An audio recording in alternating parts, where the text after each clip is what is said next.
இன்றைக்கு மத்திய அரசாங்கம் வந்த பிறகு இன்றைக்கு பாம்பன் ரயில்வே பாலம் அற்புதமாக கட்டி கொடுத்திருக்கின்றார்கள். அதோடு அனைத்து இந்திய அண்ணா திராவிட முன்னேற்ற கழக ஆட்சி இன்றைக்கு மாண்புமிகு அம்மா இருக்கின்ற பொழுது தென் மாவட்ட மக்களுக்கு பயன்பெறுகின்ற விதமாக எய்ம்ஸ் மருத்துவமனை வேண்டும் என்று கேட்டார்கள். உடனடியாக மத்திய அரசு கொடுத்து அந்த பணி நடந்து கொண்டிருக்கிறது. அதையும் முடக்க பார்த்த அரசாங்கம் தான் திராவிட முன்னேற்ற கழக அரசாங்கம். இன்றைக்கு அனைத்து இந்திய அண்ணா திராவிட முன்னேற்ற கழக பல்வேறு திட்டங்களை நாங்கள் நிறைவேற்றி தந்திருக்கிறோம். தத்தனேரி முதல் ஆரப்பாளையம் வரை பேருந்து நிலையம் வரை புரட்சி தலை அம்மா பாலம், மதுரை கோரிப்பாளையம் பெரிய பாலத்திற்கு இடையாக புதிய பாலம், அதற்கு புரட்சி தலைவர் எம்ஜிஆர் பாலம், அரசு ராஜாஜி மருத்துவமனை ரூபாய் 250 கோடி ரூபாயிலே அதை தரம் உயர்த்திருக்கிறோம்.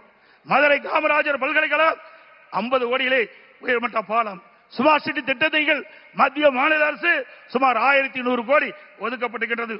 மதுரை மக்கள் நீண்ட காலமாக பாதுகாக்கப்பட்டது குடிநீர் வழங்க வேண்டும் என்று கோரிக்கை வைத்தார்கள். அந்த கோரிக்கையை ஏற்று அனைத்து இந்திய அண்ணா திராவிட முன்னேற்ற கழக அரசு இருக்கின்ற பொழுது சுமார் 1296 கோடி நிதி ஒதுக்கீடு செய்யப்பட்டு இன்றைக்கு லோயர் கேம்ப் அங்கே இருந்து குழாய் மூலமாக தண்ணீரை கொண்டு வந்து நம்முடைய மதுரை மாநகர மக்களுக்கு தங்குதடை இல்லாமல் நீரை வழங்குவதற்கு அடிக்கல் நாட்டப்பட்டு அந்த திட்டத்தை துவக்கி வைத்த அரசாங்கம் அதிமுக அரசாங்கம்.